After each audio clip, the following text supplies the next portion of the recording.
எல்லாருக்கும் வணக்கம். எப்படி இருக்கீங்க? இன்னைக்கு நம்ம வந்து ஆனியன் சமோசா பண்ண போறோம். அது நாமளே வீட்ல வந்து ஷீட் பண்ணி, நாம எப்படி ஸ்டஃபிங்லாம் பண்ண போறதுன்னு பார்க்க போறோம். ரொம்ப ஈஸியா பண்ணிடலாம். வீடியோவை ஸ்கிப் பண்ணாம பாருங்க. வாங்க வீடியோக்குள்ள போலாம். முதல்ல நாம வந்து அந்த ஷீட்டுக்குள்ள டோ நம்ம ப்ரிப்பேர் பண்ணிக்கலாம். ஸோ இதுக்கு நான் 1 கப்புக்கு கோதுமை மாவு, சப்பாத்திக்குள்ள மாவே எடுத்துக்கிறேங்க. 1 கப்புக்கு மைதா எடுத்துக்கோங்க. ரெண்டும் 1:1 எடுத்துக்கிறேங்க. அதுக்கப்புறம் உப்பு தேவையான அளவு சேர்த்துக்கிறேங்க. சேர்த்துட்டு இந்த ட்ரை இன்க்ரீடியன்ட் எல்லாத்தையும் நல்லா மிக்ஸ் பண்ணி விட்டுருங்க. அப்போ தான் மைதா அப்புறம் அந்த கோதுமை மாவு உப்பு எல்லாம் ஒன்றோட ஒன்று நல்லா கலந்துக்கணும். அதுக்கப்புறம் 1 டீஸ்பூனுக்கு ஆயில் சேர்த்துக்கிறங்க. கையை சுத்தமாக நல்லா கழுவிட்டு முதல்ல அந்த ஆயிலோட அந்த மாவையும் சேர்த்து நல்லா மிக்ஸ் பண்ணிக்கிறங்க. அதுக்கப்புறம் தேவையான அளவு தண்ணி கொஞ்சம் கொஞ்சமாக சேர்த்து நம்ம வந்து சப்பாத்தி மாவு பாத்துக்கு பிசையணும். இதுக்கு வந்து தண்ணி வந்து 3/4 கப்புக்கு மேலே வராது, கொஞ்சம் கம்மியாக தான் வரும். ஸோ இப்போ மாவை நல்லா பிசைஞ்சதுக்கப்புறம் இந்த மாதிரி நல்லா தேய்ச்சி கொடுங்க. ஏன்னா நாம் வந்து நம்ம ஷீட்டுக்கு உருட்டும் போது மாவு நல்லா ஃப்ளெக்சிபிளாக இருக்கணும், ட்ரையாக இருக்கக்கூடாது. அதுக்காகத்தான் நல்லா ஒரு 5 நிமிஷம் வரைக்கும் மாவை நல்லா தேய்ச்சி விட்டதுக்கப்புறம் 1 டீஸ்பூன் எண்ணெய் சேர்த்துட்டு அதை வந்து நல்லா மசாஜ் கொடுத்துட்டு அதை அப்படியே நல்லா மூடி வைங்க. ஒரு அரை மணி நேரத்துக்கு இந்த மாவை மூடி அப்படியே ஊற விட்டுருங்க. இதுக்கெல்லாம் நாம் வந்து ஆனியன் சமோசாவுக்கு உள்ளே வைக்க வேண்டிய ஸ்டஃபிங் என்னென்ன பண்ணிடுறதுன்னு பார்க்கலாம். இங்கே நான் பெரிய வெங்காயம் ஒன்று கட் பண்ணி வச்சுருக்கேன். பிரெட் க்ரம்ஸ் எடுத்து வச்சுருக்கேன். பிரெட் க்ரம்ஸ் உங்களுக்கு இருந்தால் நீங்கள் யூஸ் பண்ணிக்கலாம். அப்படின்னா ஒரு பிரெட்டை டோஸ்டரில் போட்டு அதை இந்த மாதிரி மிக்சியில் அடித்து எடுத்துக்கிறோங்க. அவ்வளோதான், வேறு ஒன்றுமே கிடையாது. அதுக்கப்புறம் பச்சை மிளகா 2 கட் பண்ணி வச்சுருக்கேன். கொத்தமல்லி தலைகள் கொஞ்சம், உப்பு தேவையான அளவு. ஒரு பவுலில் இந்த மாதிரி நம்ம எடுத்து வச்சுருக்க வெங்காயம், பிரெட் க்ரம்ஸ், பச்சை மிளகா, அப்புறம் கொத்தமல்லி, உப்பு, அப்புறம் மிளகாய்த்தூள் நம்ம சேர்த்துக்கிறோம். காரம் உங்களுக்கு தகுந்த மாதிரி தான். காரம் நல்லா சாப்பிடுவீங்கன்னா நல்லாவே சேர்த்துக்கலாம். இதை சேர்த்துட்டு நல்லா மிக்ஸ் பண்ணி விட்டுருங்க. எதுக்காண்டி நம்ம பிரெட் க்ரம்ஸ் சேர்க்குறோன்னா, ஆனியனில் உப்பு சேர்க்கும்போது நிறையா தண்ணி விடும். இந்த மாதிரி பிரெட் க்ரம்ஸ் சேர்த்துட்டோம் அப்படின்னா அந்த தண்ணி விடுறது வராமல் அந்த பிரெட் க்ரம்ஸ் தண்ணியை ஃபுல்லாக அப்சர்வ் பண்ணிக்கும். அதுக்கு தான் நம்ம பிரெட் க்ரம்ஸ் சேர்க்குறோம் இதுக்கு. இப்போ மாவு நல்லா பாருங்கள், நல்லா சாஃப்டாக வந்திருக்கா. இந்த மாதிரி குட்டி குட்டி பால்ஸாக மேக் பண்ணி வச்சுக்கோங்க. நீங்கள் வந்து கீழே கொஞ்சம் மாவு நல்லா தூவி விட்டுட்டு நாம் இப்போ இதை வந்து ரோல் பண்ண போகிறோம். இதை வந்து நல்லா பெரிய ரோலாக, அதாவது என்ன சொல்கிறதுனா நல்லா தின்ன அளவுக்கு, ரொம்ப திக்காக உருட்டிடக்கூடாது. ஏன்னா நம்ம இதை ஃபோல்ட் பண்ணணும். 2-3 லேயராக ஃபோல்ட் பண்ணும்பொழுது நம்ம ரொம்ப தடிமனாக உருட்டிட்டோம் அப்படின்னா அது வந்து ரொம்ப குண்டுன்னு வந்துடும். சமோசா வந்து ஃபுல்லாக வேகாது, உள்ள வச்சுருக்க வெங்காயம்லாம் வேகாது. அதனால் அது வந்து ரொம்ப தின்னாக இருக்கிற அளவு உருட்டணும். நீங்கள் மாவை எந்த அளவுக்கு நல்லா பிசைகிறீங்களோ அப்போ தான் உங்களுக்கு மாவு இந்த அளவு நல்லா உங்களுக்கு ஈஞ்சி கொடுக்கும். அதனால் மாவு பிசையும் போது பக்குவமாக தண்ணி பக்குவமாக சேர்த்து நம்ம மாவை பிசைஞ்சுக்கிறணும். நான் இந்த அளவு நான் உருட்டினதுக்கப்புறம் பாருங்கள், இந்த அளவுக்கு நல்லா எலாஸ்டிக்காக வரணும்.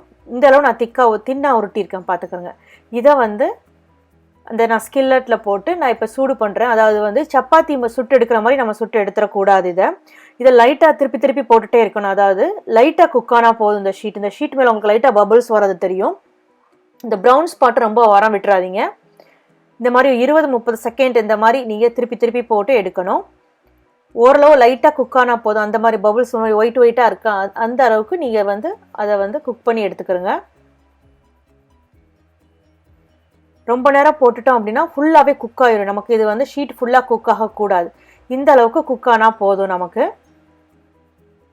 இதே மாதிரி மிச்சம் இருக்க எல்லா உருண்டைகளையுமே உருட்டி இந்த மாதிரி ரோல் பண்ணி எடுத்துக்கிறோங்க. இதை வந்து நீங்கள் உடனே சமோசா செய்ய போகிறீங்கன்னா உடனே பண்ண ஆரம்பிச்சிடலாம். அப்படி இல்லைன்னா இது நல்லா சூடு வர வச்சு இதை ஜிப்லாக் பேக்கில் போட்டு நீங்கள் ஃப்ரீசரில் வச்சுக்கலாம். ஃப்ரிட்ஜில் வைக்காமல் ஃப்ரீசரில் வச்சுக்கிட்டிங்கன்னா எப்போ உங்களுக்கு தேவையோ அப்போ நீங்கள் அந்த ஷீட் எடுத்து நீங்கள் சமோசா சுட்டுக்கலாம். இப்போ நம்ம என்ன பண்ண போகிறோன்னா, முதல்ல இந்த பீஸா கட்டுறோ இல்லைன்னா நீங்கள் வந்து நைஃப் வச்சுருந்தீங்க அப்படின்னா அந்த சைட்ஸ் எல்லாம் முதல்ல ட்ரிம் பண்ணி விட்டுருங்க.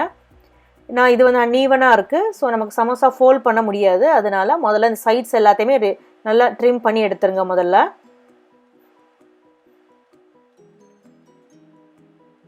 இந்த மாதிரி நான் ஃபுல்லாக எடுத்துட்டேன் பாருங்கள்.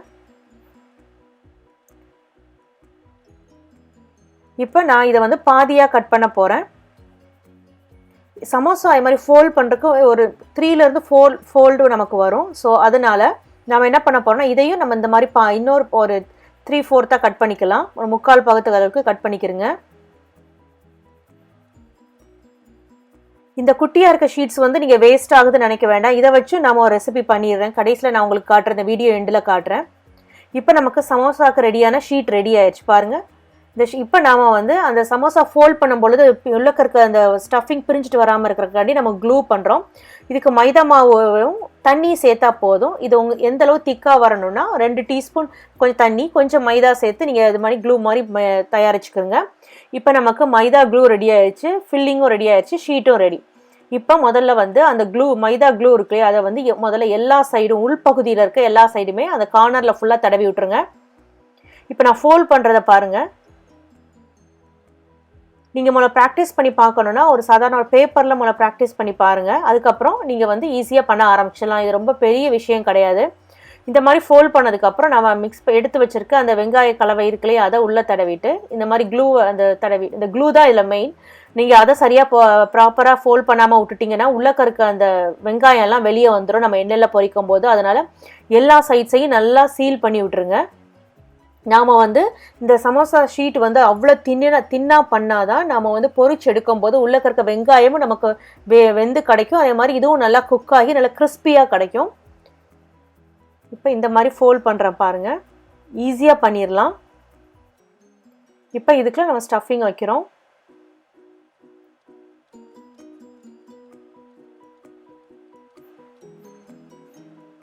இது அழகாக மூடிடுங்க. இப்போ நமக்கு எல்லா ஷீட்டுமே ரெடி ஆயிடுச்சு பாருங்கள். மிச்சம் இருக்க எல்லாத்தையும் நான் இது மாதிரி ரெடி பண்ணிட்டேன். இப்போ நமக்கு சமோசா ரெடி ஆயிடுச்சு. இப்போ நம்ம பொரிச்சு எடுக்க வேண்டியதான். எண்ணெயை நல்லா சுட வச்சுக்கிறோங்க. எண்ணெய் கொதிச்சிருச்சான்னு பார்க்குறேன். இங்கே எண்ணெய் கொதிச்சிருச்சு. இப்போ நாம் வந்து ஃபில் பண்ணி வச்சுருக்க சமோசா எல்லாத்தையும் உள்ளே போட்டு எடுக்கலாம். இது எனக்கு எலக்ட்ரிக் ஆயில் அடுப்புனால முதல்ல நல்லா ஹை வந்ததுக்கப்புறம் அதை வந்து லைட்டாக சிம் பண்ணிக்கிறேன். சிம் பண்ணிவிட்டு இப்போ சமோசா பொரிச்சு எடுத்தாச்சு. இப்போ நமக்கு அருமையான ரொம்ப ஸ்பைசியான சமோசா ரெடி ஆயிடுச்சு. ஈவினிங் ஒரு மசாலா டீயோ இல்லை காஃபியோ வச்சு இந்த சமோசா சர்வ் பண்ணும்போது ரொம்ப நல்லாயிருக்கும். ட்ரை பண்ணி பார்த்துட்டு உங்கள் கமெண்ட்ஸை சொல்லுங்கள். இந்த மாதிரி மிஞ்சி இருக்க ஷீட்டில் நான் இந்த மாதிரி உள்ளக்க வெங்காயத்தை வச்சு ரோல் பண்ணி அதையும் பொரிச்சு எடுத்துருக்கேன். ட்ரை பண்ணி பார்த்துட்டு உங்கள் கமெண்ட்ஸை சொல்லுங்கள். இந்த வீடியோவை லைக் பண்ணுங்கள், சேனலை சப்ஸ்கிரைப் பண்ணுங்கள். நம்ம இன்னொரு வீடியோவில் சந்திக்கலாம். நன்றி, வணக்கம்.